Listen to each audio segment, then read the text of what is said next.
of aggression, greed, or hatred as the path,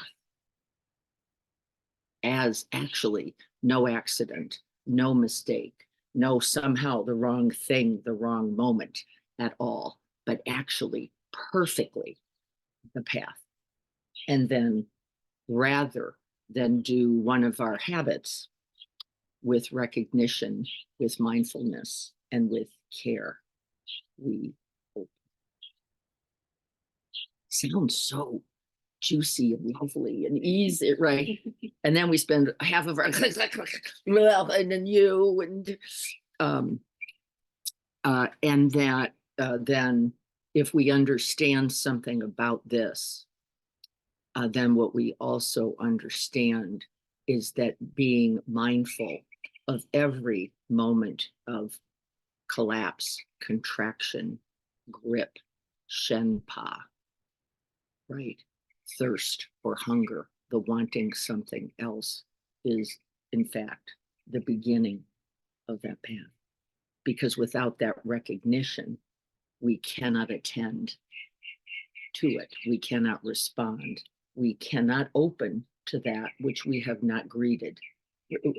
Right? Impossible, really, if you just looked at it simply that way. So does that make sense so far? Yeah. And so we're going to talk for just another minute about this slogan 44 in the Lojong slogans, of which there are 59 in the tradition that we work with, in the Tibetan tradition. And this slogan, I talked about it last week, and I thought it'd be fun to just do what I'm calling the number series, a number of some things, because it's so prolific in the Buddhist cosmology. And so we talked about last week, train, or was it Tuesday, train in the three difficulties. I'm just going to name them. The three difficulties.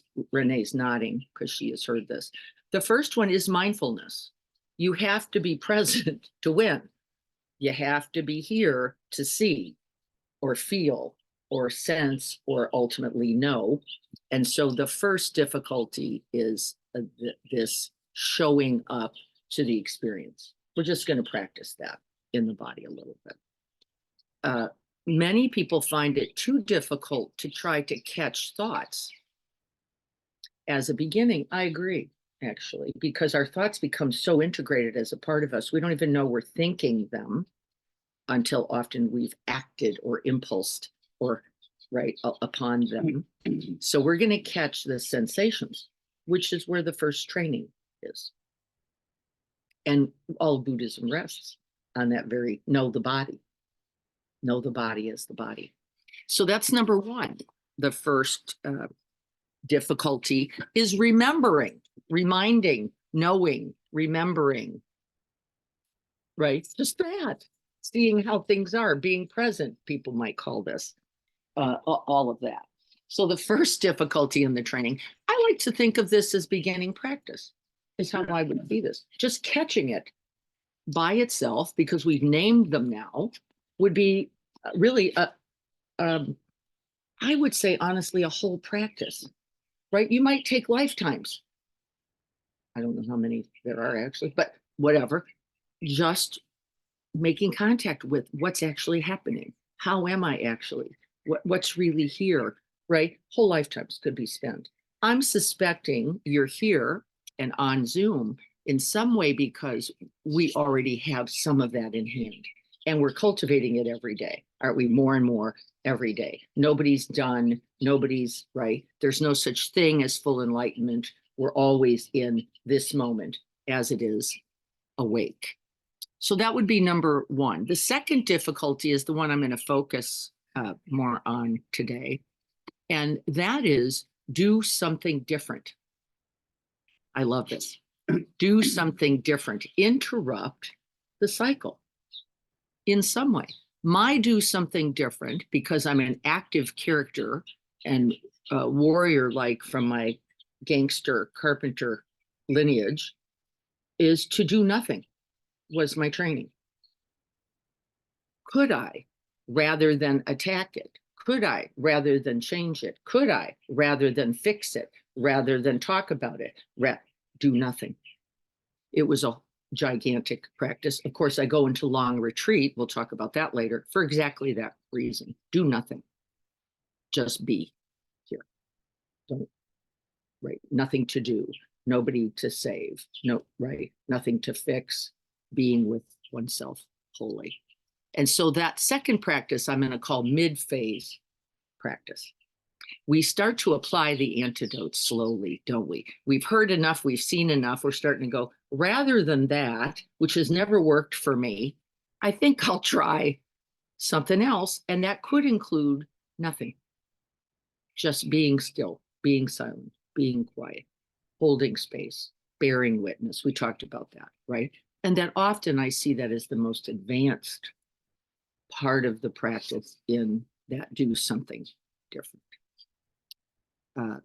The other thing in the second difficulty would be to open completely. I aspire to this,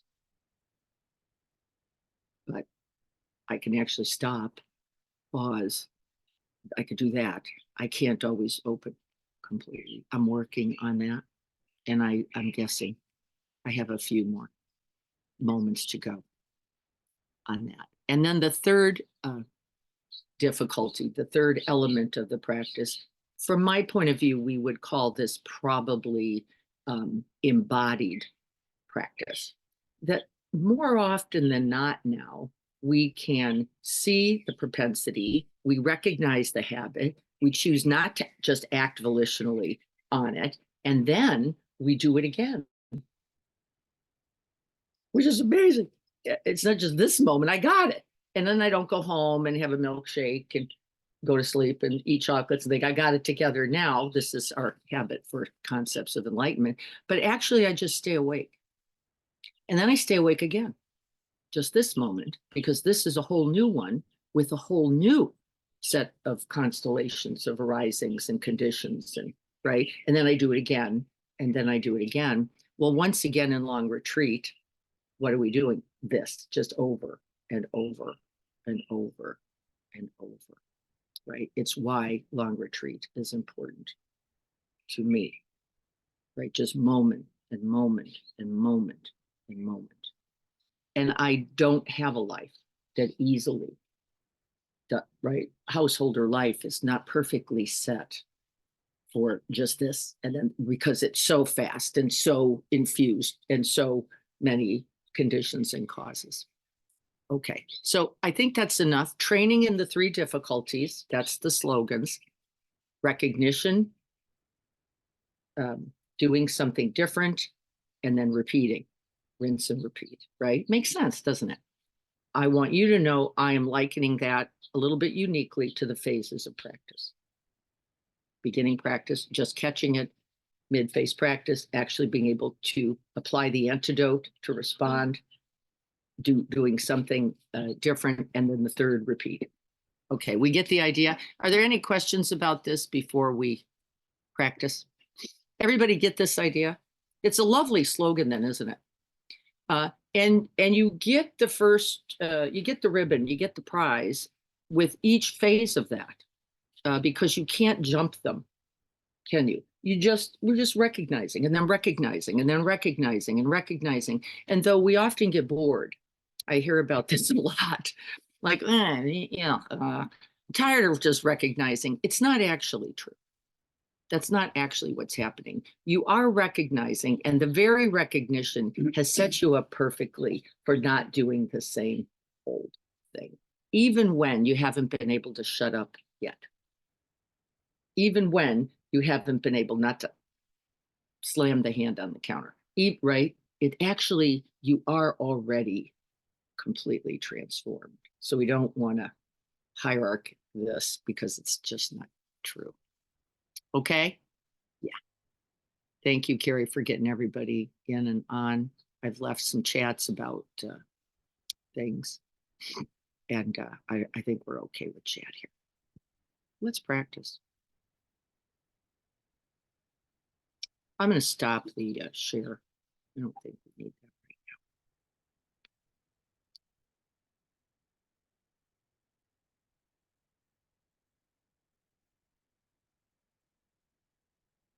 And so we're not using the bell very much. One, because of Zoom, but two, because in the Mahayana tradition, every moment is the practice. There is no beginning, middle, or end. Even formal practice is not delineated. It's just practice this moment. And so really, we're just being invited to that wisdom. Just then, here we are. And so here we are, just committing ourselves wholeheartedly to the three noble principles. Since we're working on threes the last 2 weeks, the three noble principles from which all aspirations are drawn is number one, to cause least harm.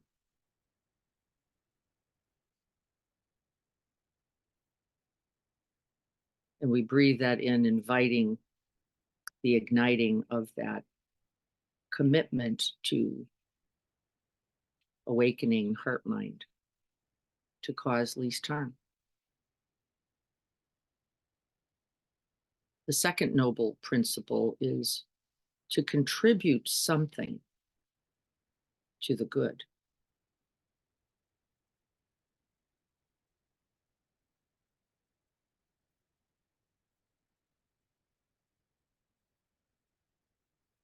And then that third noble principle, very much in line with these elements of practice, is to do so not only for oneself, not only for loved ones, not only for those we like or know, but to do so for all beings everywhere without exception, omitting none.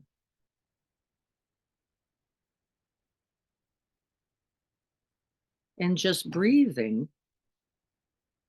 right into the heart space, your own aspirations, they are these, for sure.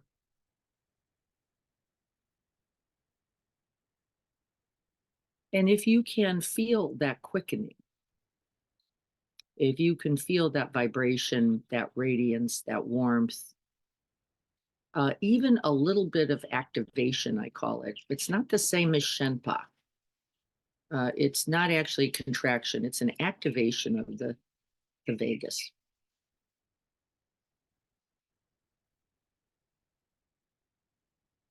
This is bodhicitta. We'll just breathe this for a few minutes.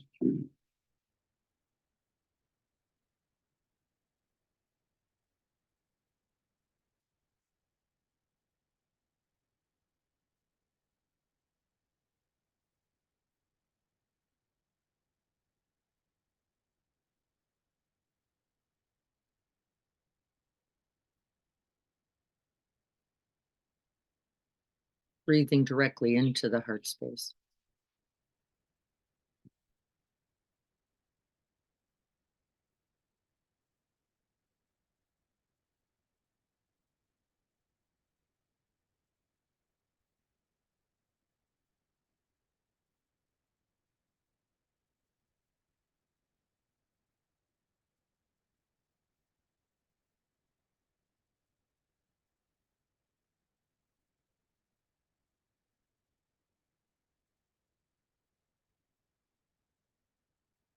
And we're going to feel directly into the sensations in this area of the body.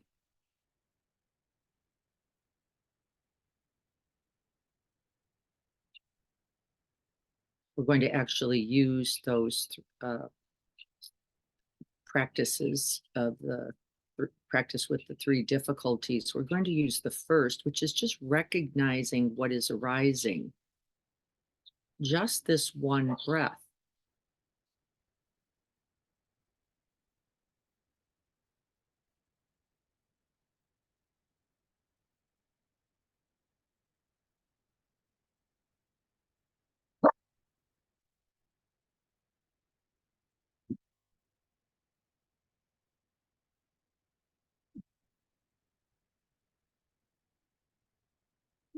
They may be pleasant, unpleasant, or neutral sensations. Actually, that's not any concern. We're just trying to make contact.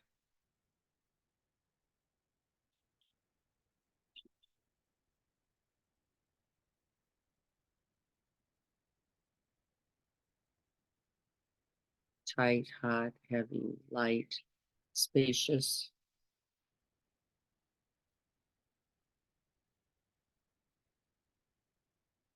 easeful, effortful.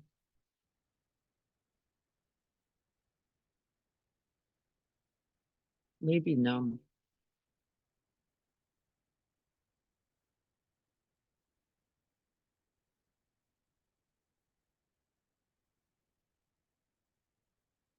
And we're going to stay with this object, the heart space, for a time so that you can cultivate discernment, keen attention. Because as we first greet sensations, they will dull slightly. And then we often think that nothing is happening, and it is never true.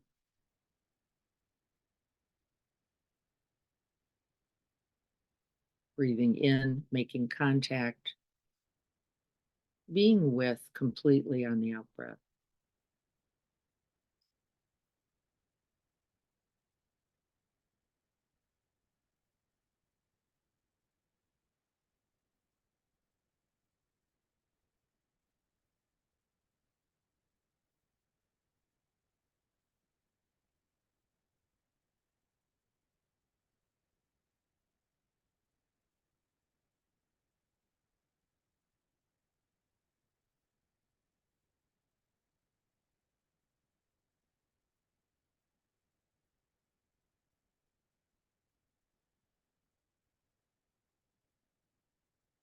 Flutters, aches, tightness, tenderness.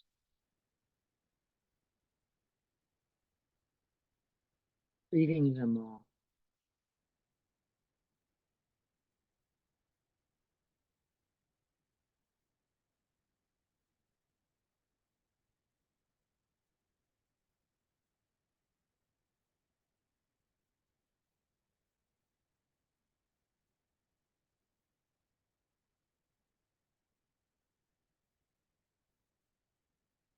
You can expand or contract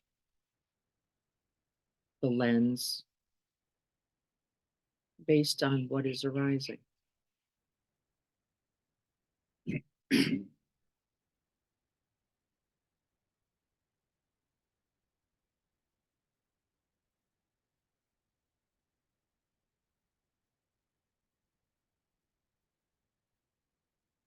For many of us, staying is the practice. That's already doing something different, as we tend to run, suppress, kill off. We're simply allowing.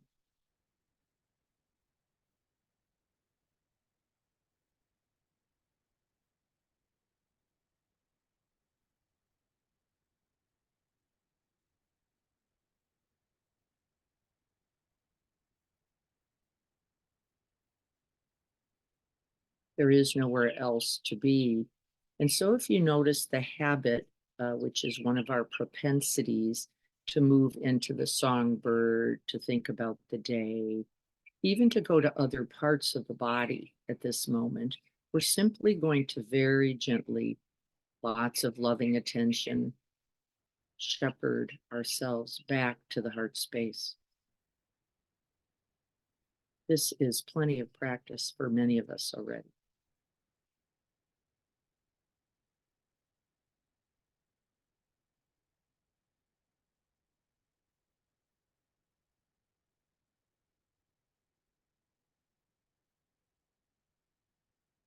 You may notice thoughts of confusion, boredom, maybe a quick interest,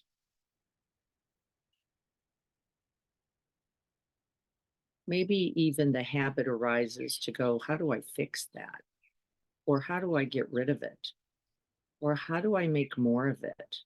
And actually, this is part of the habit nature of mind. We're simply arriving, making contact,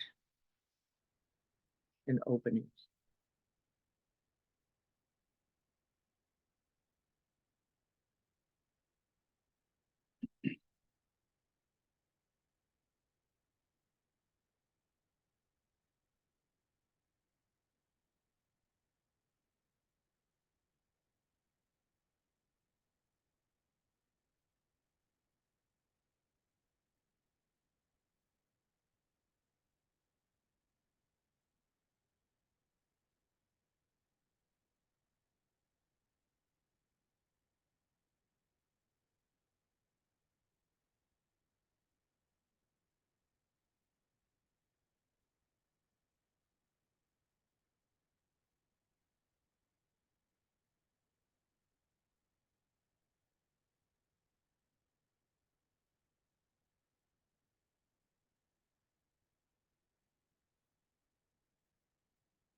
May I fully abide this experience.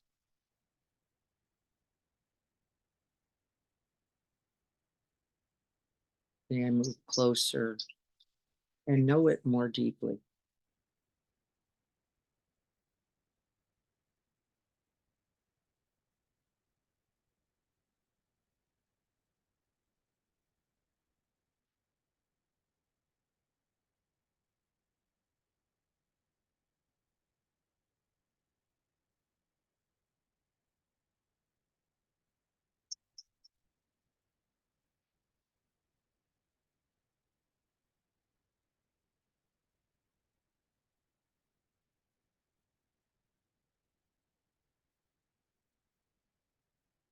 And you stay in contact even if there is not something screaming.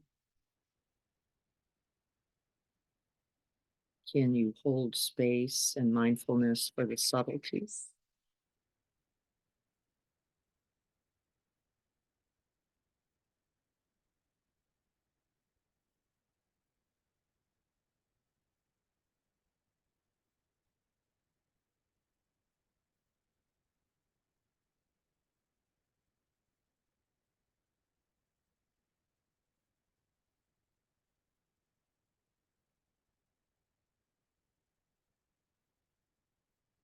What is the quality of mind? Interested, curious, open, bored, distracted, restless. Remember, these are simply clouds. They do not obscure the bright, open, limitless nature of heart mind. We can begin again this very breath.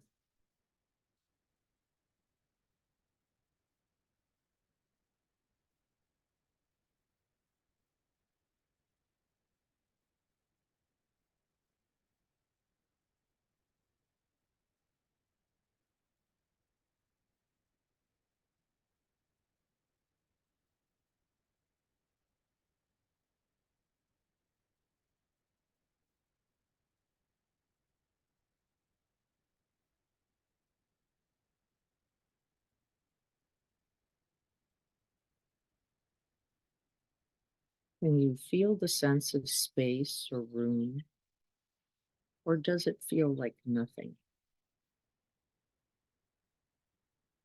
It's a very different experience. Stay with it.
And we compassionately, lovingly, with openness, curiosity, abide our experience, whatever it is.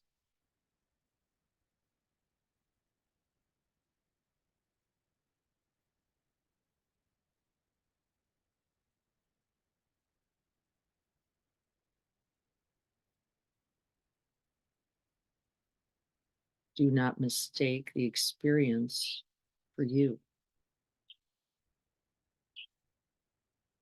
but that which is holding the experience, knowing the experience. We do not mistake the cloud for the sky. And we can hold both.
Can you sense the subtle changes,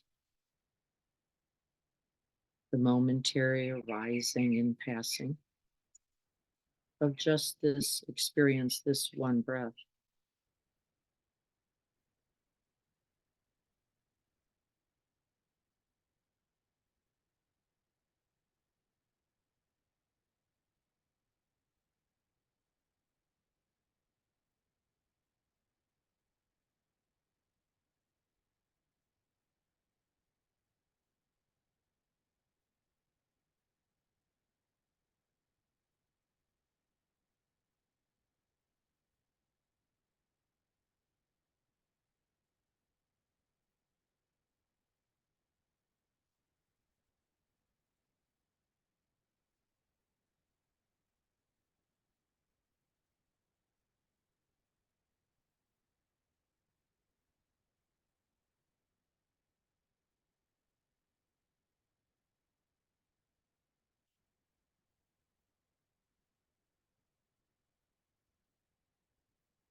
And then we could expand the heart mind beyond one's own experience to recognize that not only me, but others just like me feel this too, whatever this is, this moment,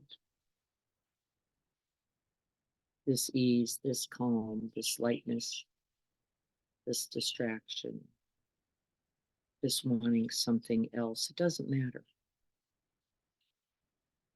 Can we breathe now not only for ourselves,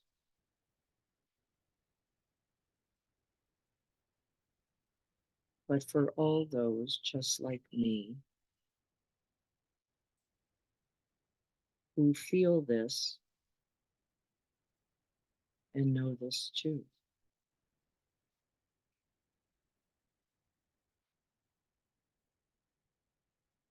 Exactly like this.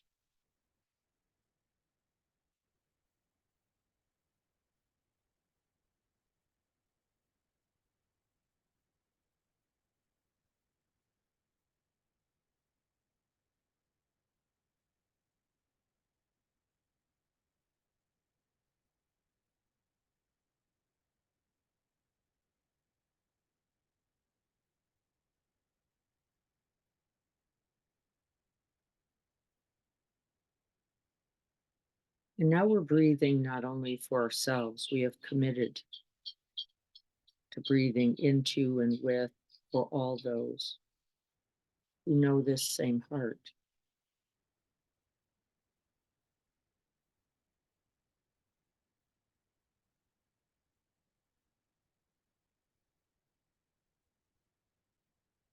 As an example, I just noticed a little tiny twinge as I had the thought, uh-oh, is little man going to keep jangling that collar?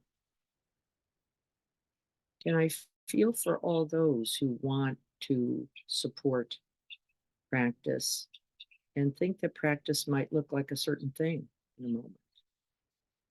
Don't have to change it. I don't have to get rid of anything. Can I feel that slight Shenpa grip? For all those just like me who want to make things work. And my very recognition is going to allow me now to move into the second difficult practice. Rather than open my eyes, rather than call little man here to take off the collar, I'm simply going to breathe into this space.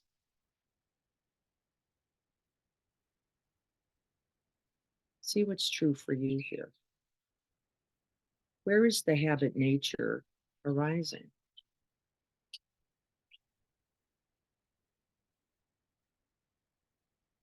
Can you simply greet it? Already different. Can you breathe with it? Even more so. Can you choose to open instead of fight, flight, fix, or freeze?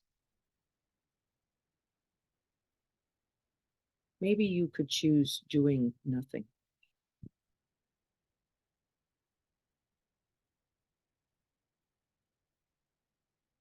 But arriving then for this next in breath.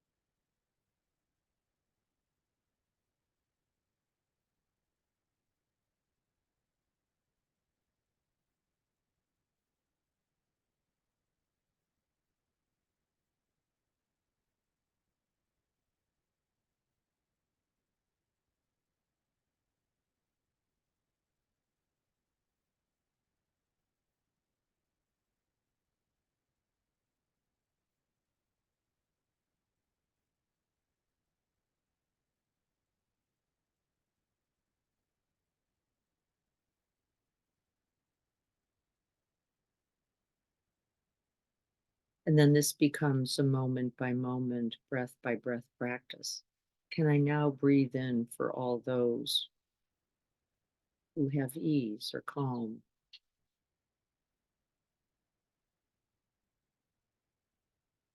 All those who feel the liberation or relief from the non doing?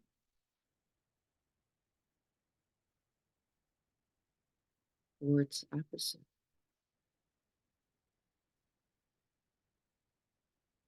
Can I continue to stay completely open?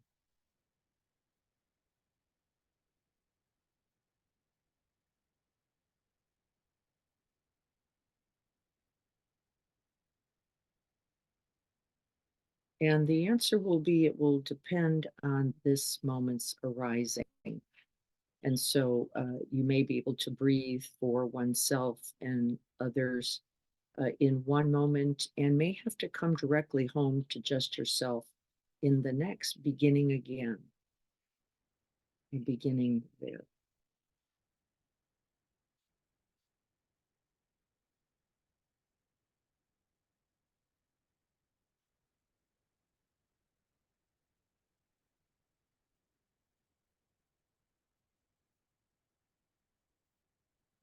The heart mind space can hold one thing and everything.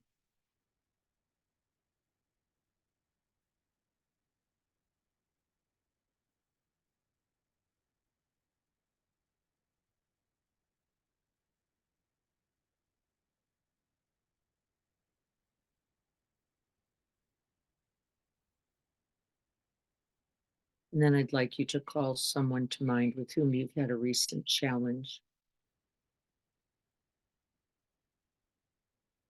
a moment of contraction, confusion, wanting something else.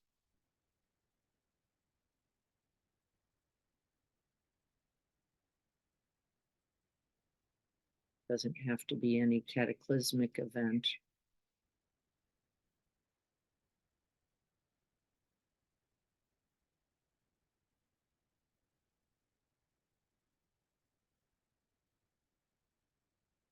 For me, I'm just checking in on a very, very light moment of contractedness. No big deal. But I didn't like uh, the contractedness because I acted from it, jokingly, a little tinge of something in my voice. And I even caught it and just let it happen. And without judgment, no criticism, just recognizing that moment. I'm going to allow myself to just feel directly into that heart. What was there?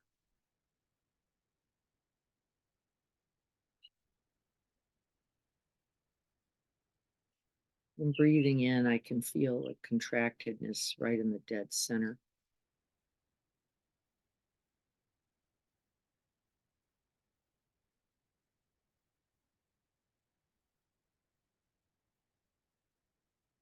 Recognizing my own fear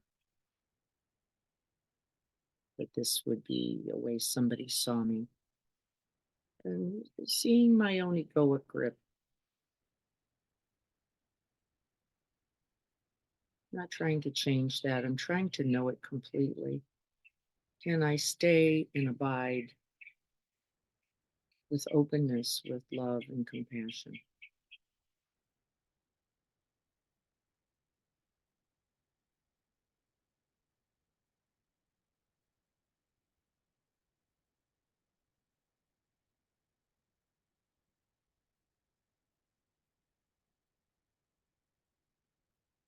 And then can I imagine others feeling this too?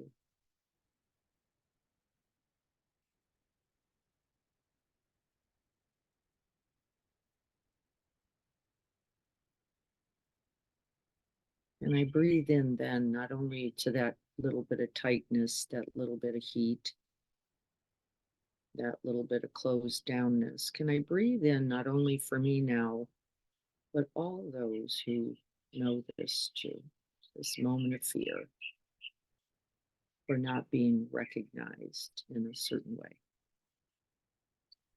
which may or may not even be true.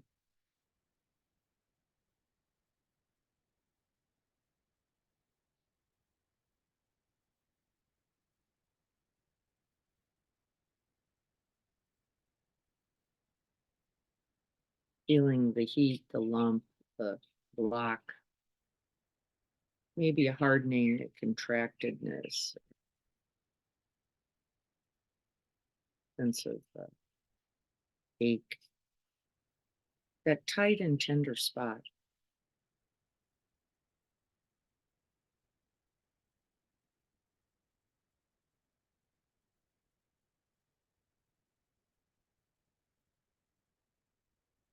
And what I'm realizing as I'm breathing is that the other, uh, the one who made the statements, was feeling this too, actually.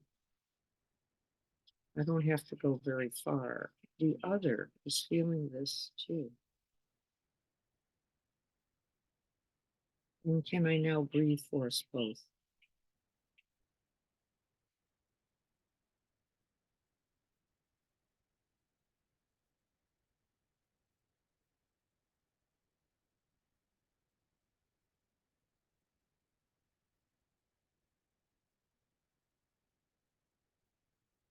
Right into the heart of feeling misunderstood or disregarded, misperceived.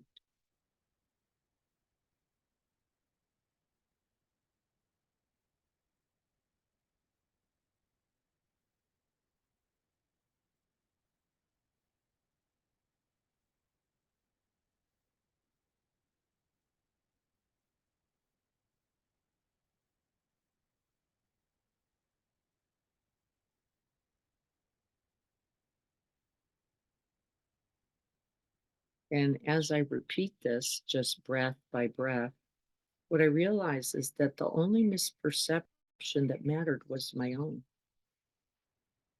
that I bought into the statement, that I bought in any way to the confusion, the minimizing. That was just something I got caught in.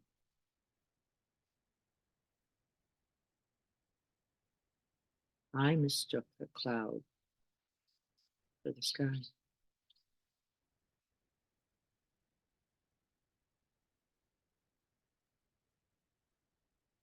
And then can I feel for myself?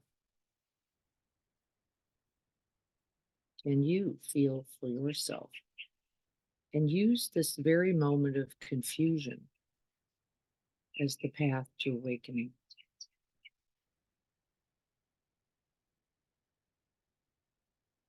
As the very portal to wisdom and compassion. Just this one breath.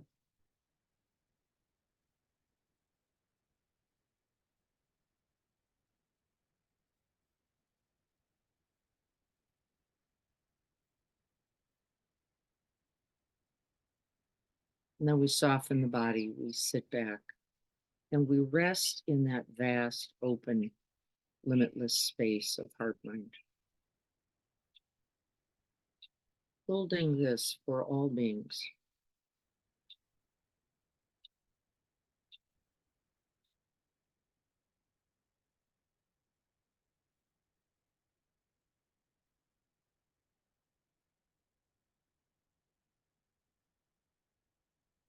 And might I even then breathe in, not only for me and that confused other, but for all of us.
Holding this moment in the vast, spacious, and radiant, boundless nature of our own heart mind. Liberating ourselves, the other, and all beings.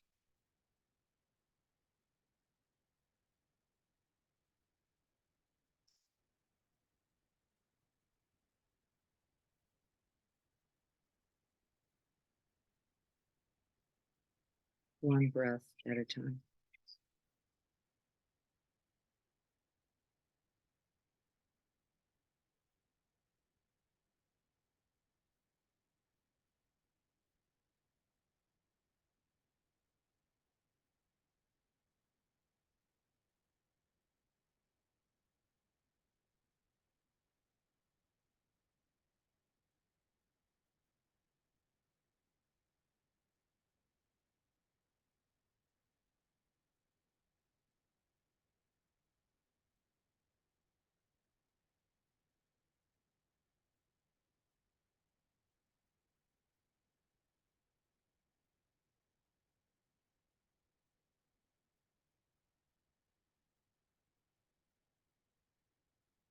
May this bodhicitta, precious and sublime,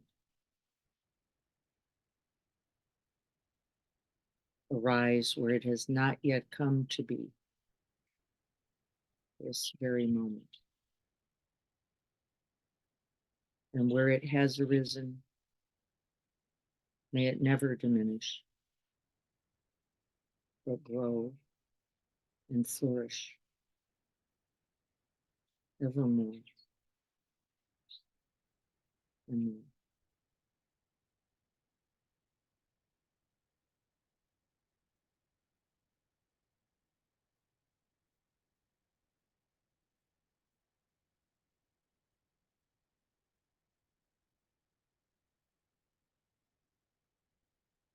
And may this practice contribute.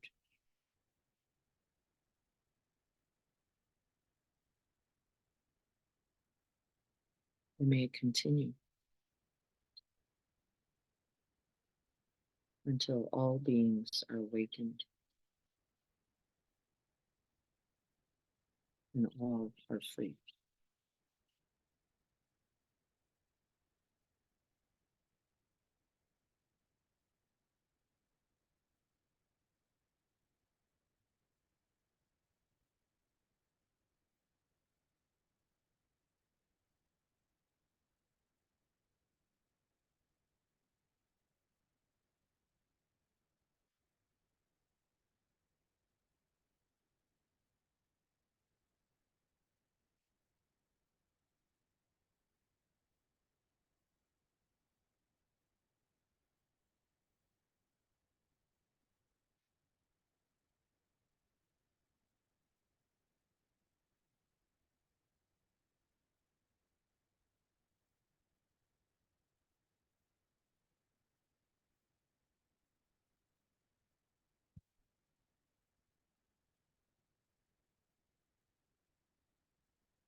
It is about 8:25. Just so we know what we've got going for the day.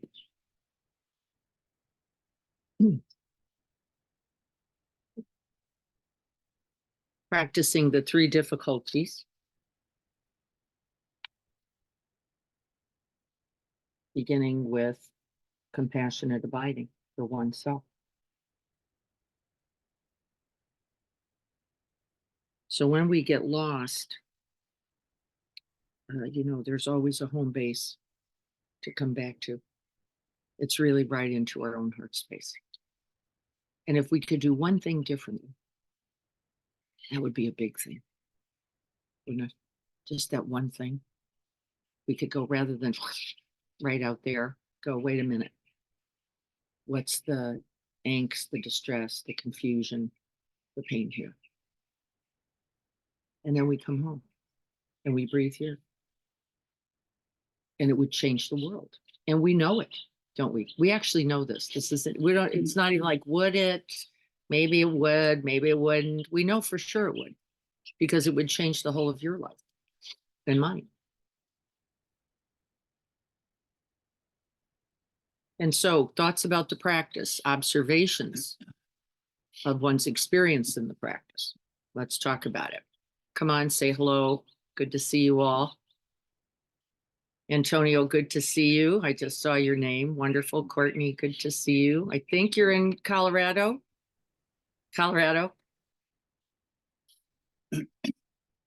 Lisa, I see you too. Antonio, good to see you. Hello, Janine, good to see you. Thank you. Same here. And Brenton, good to see you also. So what's this practice like for you? Come on, tell us what's going on. What'd you notice this time? We've been doing this practice. We've been sticking with it a little bit for a couple rounds now.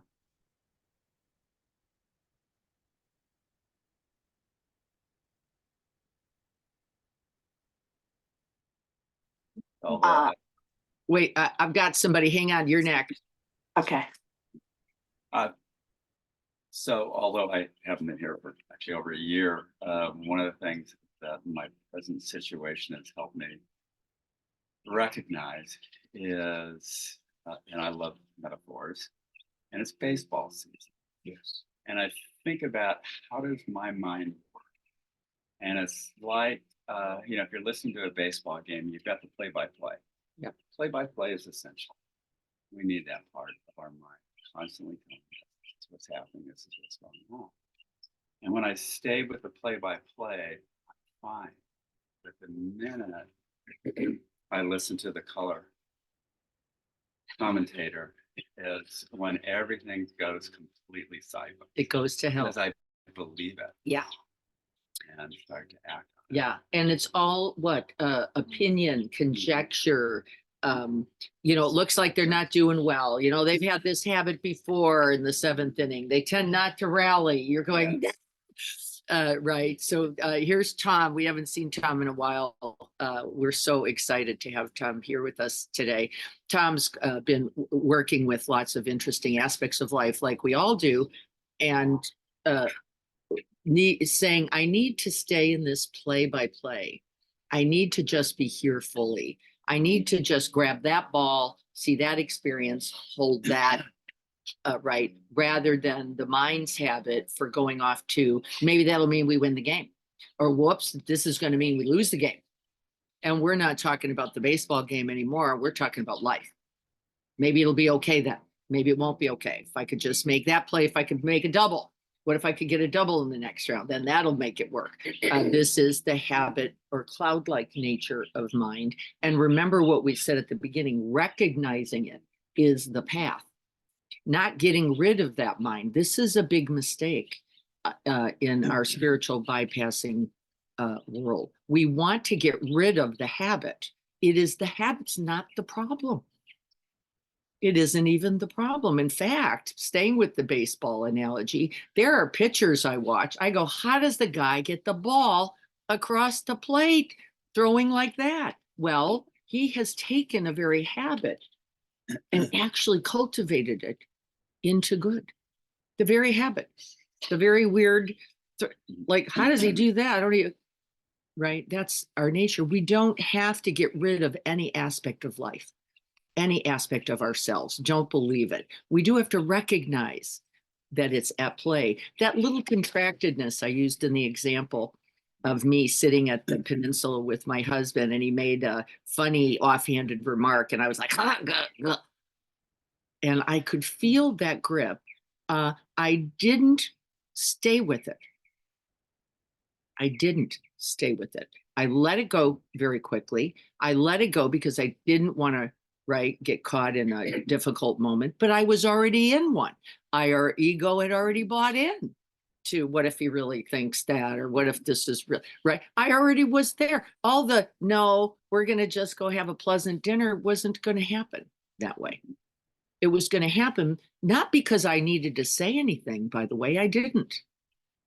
It wasn't necessary. I needed to attend, however, to that little momentary grip in me, recognizing my own vulnerability, recognizing my own egoic arising, not with shame, blame, judgment, criticism, and needing to be different.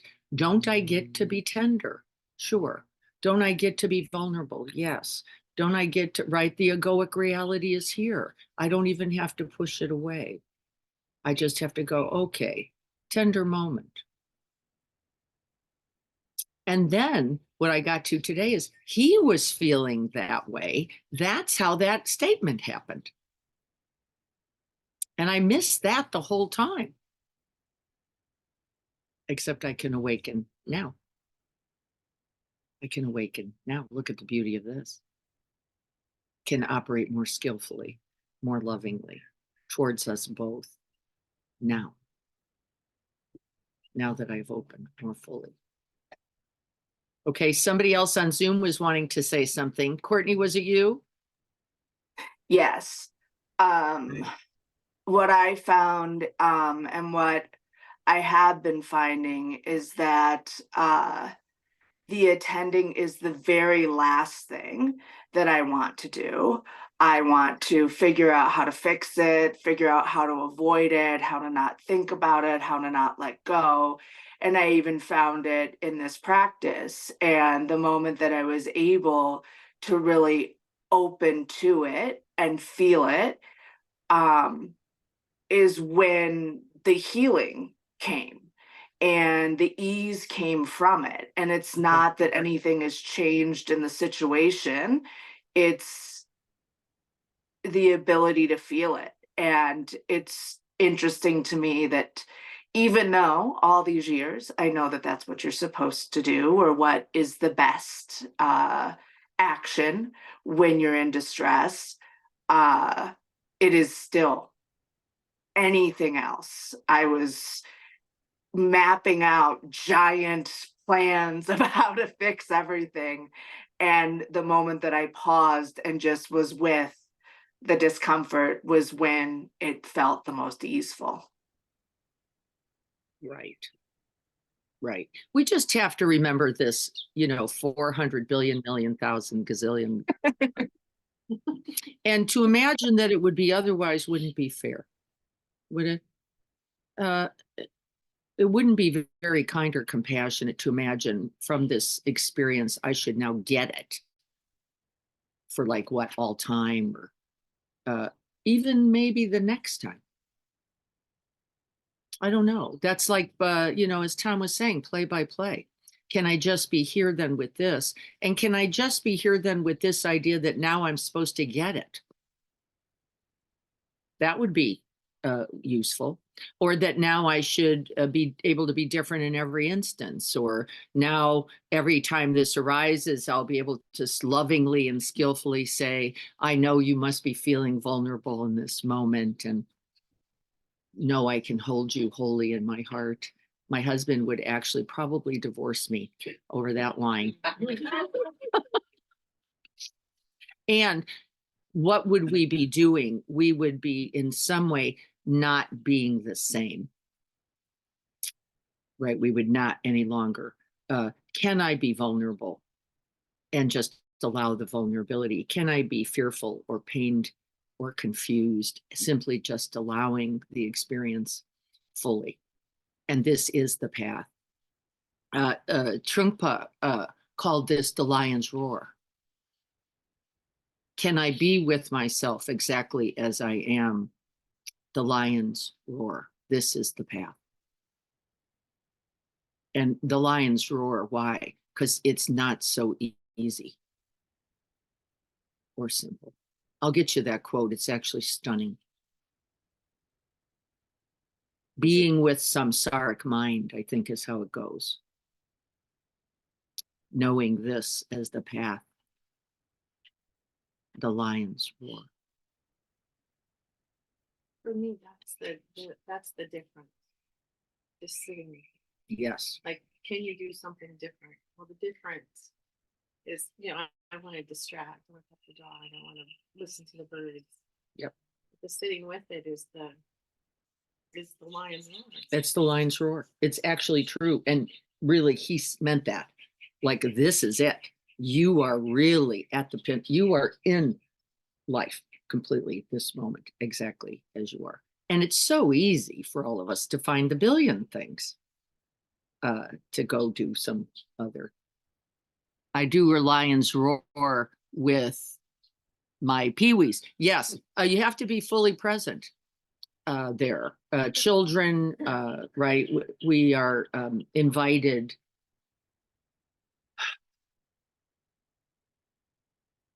And what beautiful places to start, because, who wants to be with fear? Who wants to be with grief? Who wants to be with terror? Who wants to be with one's complete vulnerability? I don't know if that's a very reasonable beginning. It doesn't seem, does it? It seems rather demanding. Can I just be with this contraction then? And I mean, really breathe with it without even a therapist's mind. What is this? What do I got to do? What do we have to, right? Can I just really be there? And as Courtney was saying, see that by itself, it is the path to healing. It is the healing, actually. And then everything else you do or don't do will propagate that, whatever that is. And by the way, I don't think it's the same. I think there are moments where we go, I'm going to now do something with this, right?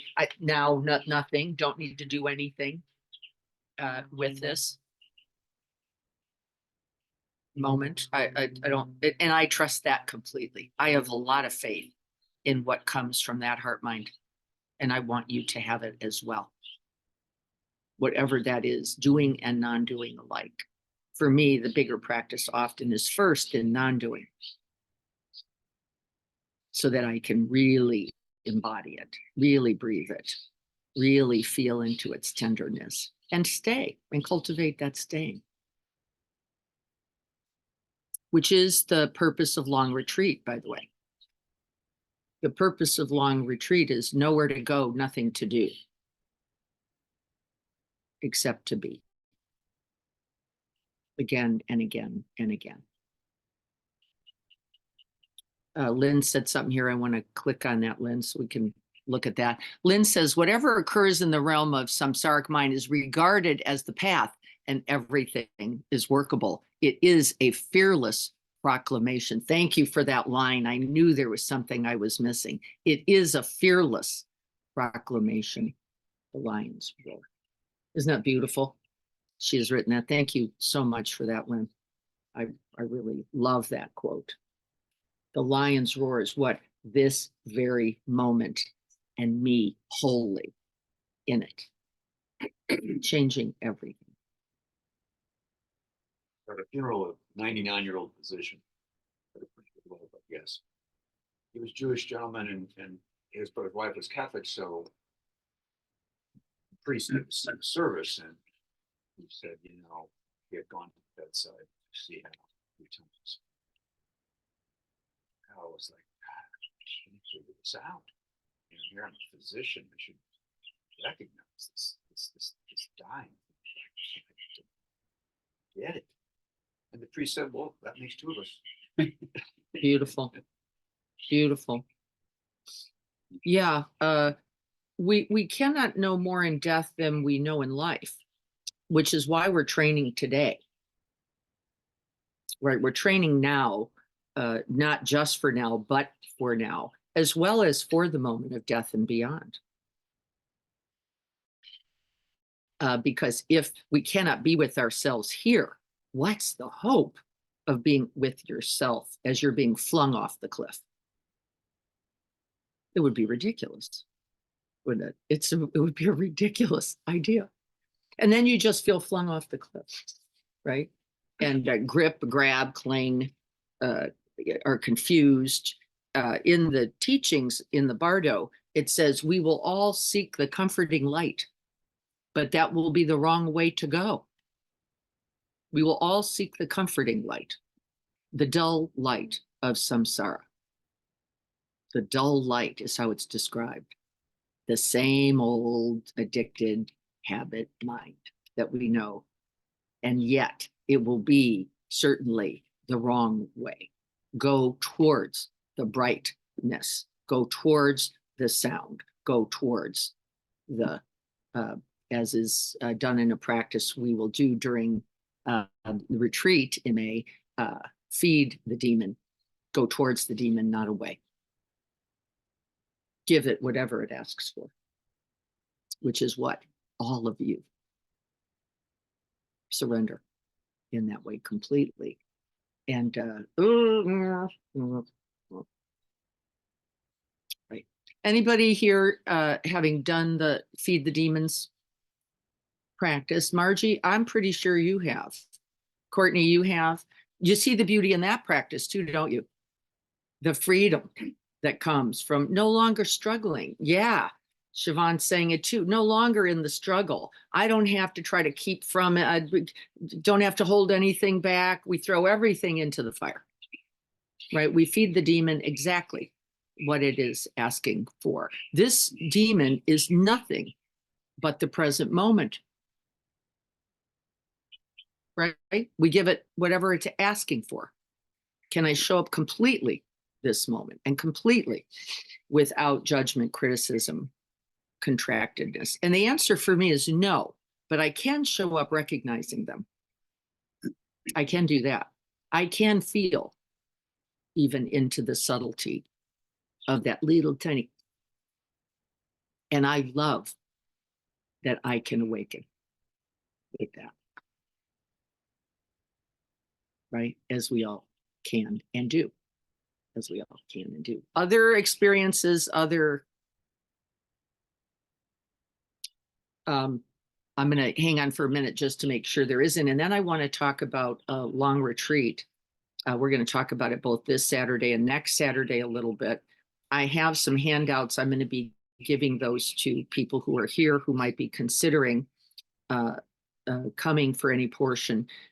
So I will be going into retreat now on Monday, not this Monday, but the following Monday. So I will be here next Saturday, the 20th, as well as this week for practice with Sangha.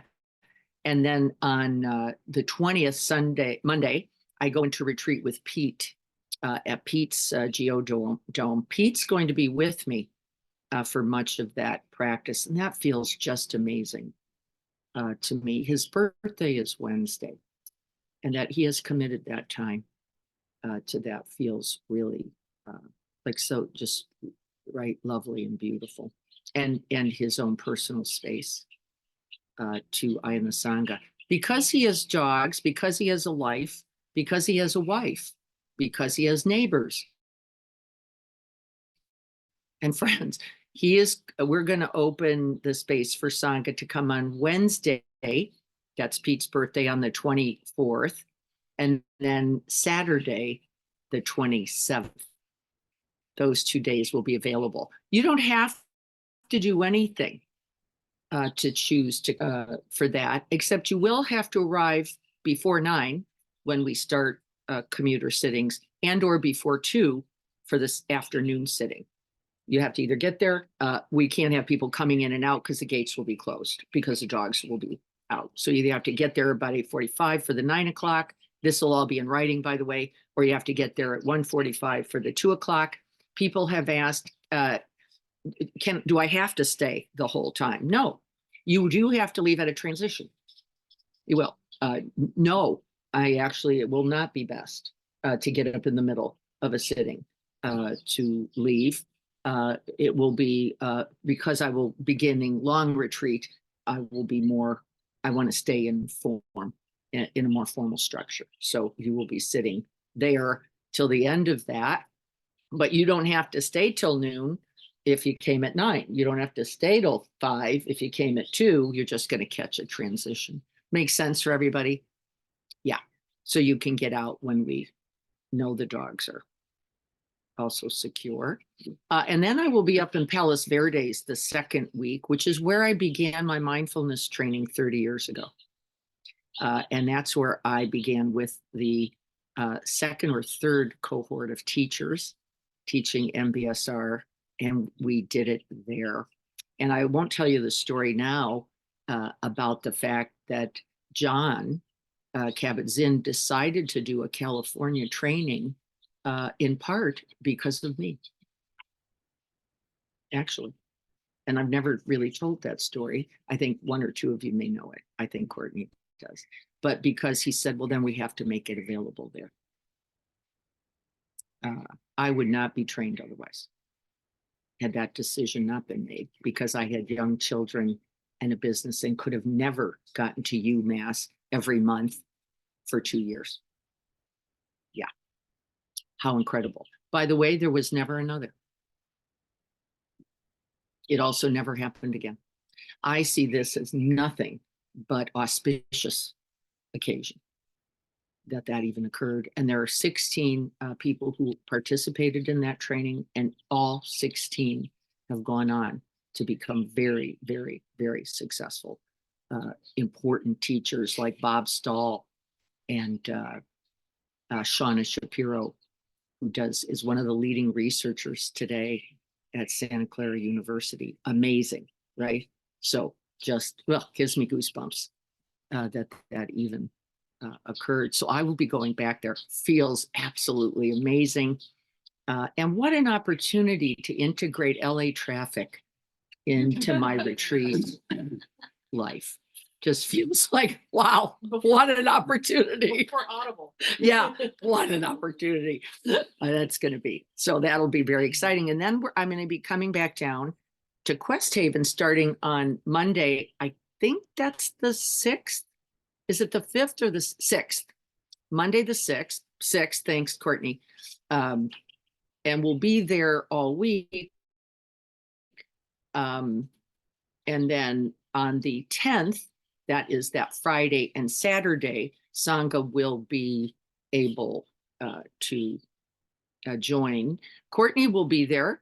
I will have some more support once again from Courtney. And if others want to stay during that time, you're more than welcome, but you have to stay for 2 nights. Quest Haven is now putting a minimum on that.